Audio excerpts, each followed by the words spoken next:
తర్వాత భానుప్రకాష్ రెడ్డి గారు good evening అండి. నమస్తే అన్న.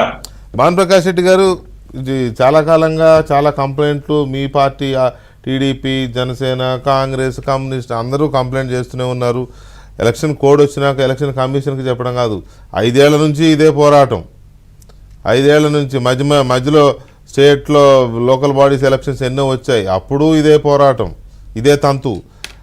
మధ్యలో 3 ఎమ్మెల్సీ ఎలక్షన్స్ జరిగినప్పుడు వీళ్ళ పనితీరు అలాగే ఉండింది, వీళ్ళు చేసిన ఇది అంతా ఇంత కాదు.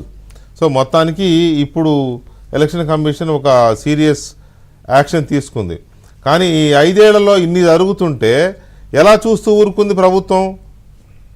ప్రభుత్వం చేయించింది ప్రభుత్వమే కావచ్చు, కానీ వీళ్ళైనా అంత ఇదిగా ఎలా చేశారు? ఇప్పుడు దొరికిపోయారు, ఎలక్షన్ కమిషన్ యాక్షన్ తీసుకుంది. వెంకటకృష్ణ, మీకు ప్యానల్ వంటి పెద్దలందరికీ నమస్కారాలు. నమస్కారం. ఈ రోజు సెంట్రల్ ఎలక్షన్ కమిషన్ సిఇసి ఇప్పుడు మనం మాట్లాడుకున్నటువంటి 3 ఐఏఎస్ అధికారుల మీద, 5 మంది ఐపీఎస్ అధికారుల మీద చర్యలు తీసుకోవడం జరిగింది. ఈ రోజు ఎందుకు తీసుకోగలిగారంటే ఎన్నికల కోడ్ వచ్చిన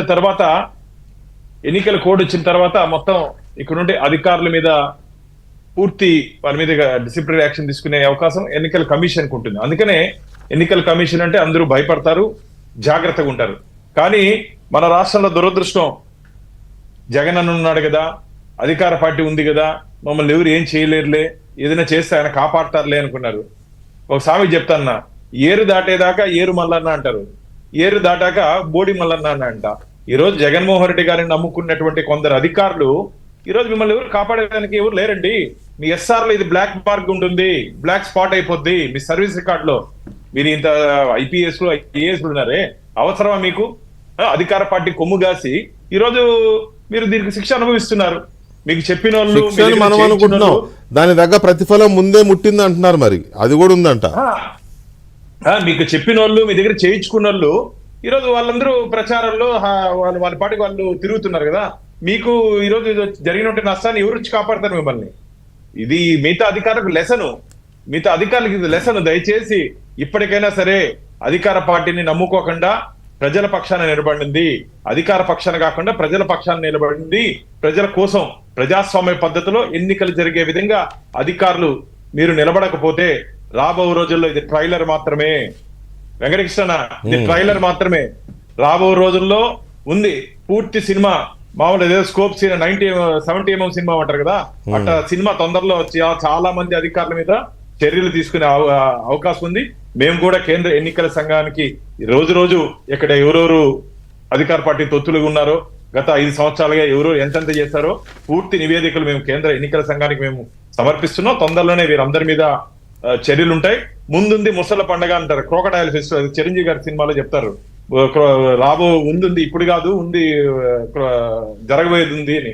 అట్లా అధికారులు దయచేసి మీరు ఇప్పటికైనా సరే మీరు ఏం నేర్చుకున్నారండి? Indian administrative service, Indian police service అసలు ఎంత నాకు చిన్నప్పుడు కోరిక ఐపీఎస్ ఆఫీసర్ అవ్వాలని, కాలేనని చెప్పి బాధపడుతున్నాం. మీరు అంత పొజిషన్ లో ఉండి ఈరోజు ఇలాంటి అవమానాలు అవసరమా మీకు చెప్పండి? ఇండియన్ అడ్మినిస్ట్రేటివ్ సర్వీస్ అధికార పార్టీ సర్వీస్ గా మారిపోయింది ఆంధ్రప్రదేశ్ లో అధికార పార్టీ సర్వీస్ గా మారిపోయింది. అందరూ కాదు, కొందరు అధికారులు. ఇండియన్ పోలీస్ సర్వీస్ ఆంధ్రప్రదేశ్ లో పొలిటికల్ సర్వీస్ గా మారిపోయింది. అందరూ కాదు, కొందరు ఎవరెవరు ఇలా చేశారో వారందరికీ ఈరోజు ఏ విధంగా ఎన్నికల సంఘం వారి మీద చర్యలు తీసుకున్నదో దయచేసి ఒకసారి అందరూ గుర్తుపెట్టుకోవాలి. ఇది పూర్తిగా ఆంధ్రప్రదేశ్ లో జగన్మోహన్ రెడ్డిని నమ్ముకొని వీళ్ళందరూ బలైపోయారు. నాకు ఆ రోజు చిలకలూరుపేటలో మీటింగ్ వెళ్ళేటప్పుడే నాకు అర్థమైపోయిందన్న. మీటింగ్ వెళ్ళి బయట వచ్చేటప్పటికే ఖచ్చితంగా దీంట్లో ఏ అధికారి ఇక్కడ ఉండే ప్రసక్తే లేదు అని. ఎందుకంటే పూర్తిగా ల్యాబ్స్, ఎక్కడ పోలీసులే లేదు, ఎటువంటి చర్యలు లేవు. ఆ సభలో చెప్పాను కదా ఆ రోజు, మాకు ఆల్ యాక్సెస్ పాస్ ఉన్నా ఏమున్నా సరే గ్యాలరీలోకి పోలేని పరిస్థితి. అక్కడ పోలీసులు ఉన్నా సరే ఏం చేయలేకుండా మౌనంగా ఉన్నారు. కాబట్టి ఈ రోజు ఆ మౌనానికి కేంద్ర ఎన్నికల సంఘం ఒక ముద్ర వేసింది. మీరు టోటల్ ఫెయిల్యూర్, మీరు విధి నిర్వహణలో వైఫల్యం చెందారు, కాబట్టి మీ మీద చర్యలు తీసుకున్నారు. ఈ రోజు స్వాగతిస్తున్నాం, భారతీయ జనతా పార్టీ స్వాగతిస్తున్నాం. అదే విధంగా ఇంకా చాలా మంది అధికారులు ఉన్నారు. ఇంకా ఎవరెవరి మీద ఇలాంటి కంప్లైంట్స్ ఉన్నాయి, ఎవరెవరు శృతి మించి